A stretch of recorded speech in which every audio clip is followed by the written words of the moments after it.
بسم الله الرحمن الرحيم. وبه قال حدثنا أبو نعيم قال حدثنا سفيان عن عطاء بن السائب عن أبيه عن عبد الله بن عمرو رضي الله عنهما قال جاء رجل إلى النبي صلى الله عليه وسلم يبايعه على الهجرة وترك أبويه يبكيان فقال ارجع إليهما وأضحكهما كما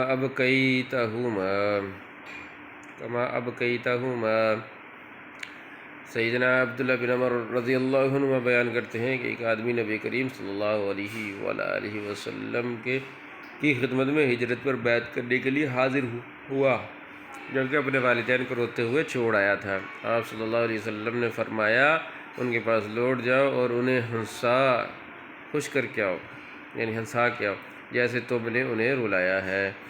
وبه قال حدثنا عبد الرحمن بن شيبة قال أخبرني ابن أبي الفديك قال حدثني موسى عن أبي حازم أن أبا مرة مولى أم هانئ بنت أبي طالب أخبره أنه ركب مع أبي هريرة رضي الله تعالى إلى أرضه بالعقيق، فإذا دخل أرضه صاح بأعلى صوته عليك السلام ورحمة الله وبركاته يا أمته، تقول وعليك السلام ورحمة الله وبركاته يقول رحمك الله كما ربيتني صغيرا، فتقول يا بني وأنت فجزاك الله خيرا ورضي عنك كما بررتني كبيرا۔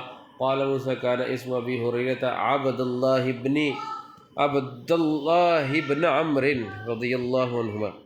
ابو برہ رحمۃ اللہ علیہ جو ابی ہانی بنت ابی طالب رضی اللہ تعالی عنہا کے آزاد کردہ غلام تھے، بیان کرتے ہیں خود ابو ہریرہ رضی اللہ عنہ کے ساتھ ان کی زمین عقیق کی طرف گئے۔ جب ابو ہریرہ رضی اللہ تعالیٰ عنہ اپنی زمین میں داخل ہوئے تو بلند آواز سے کہا اے میری پیاری ماں، پر سلامتی ہو، اللہ کی رحمت اور اس کی برکتیں ہیں۔ وہ جواب میں کہنے لگی وعلیک السلام ورحمۃ اللہ وبرکاتہ، اور تجھ پر بھی سلامتی ہو، اللہ کی رحمت اور اس کی برکتیں ہوں۔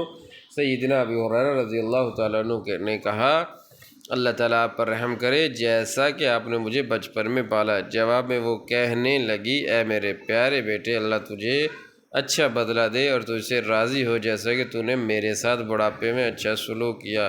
موسیٰ راوی حدیث کہتے ہیں کہ ابو ہریرہ رضی اللہ تعالی عنہ کا نام عبداللہ بن عمر رضی اللہ عنہ ہے۔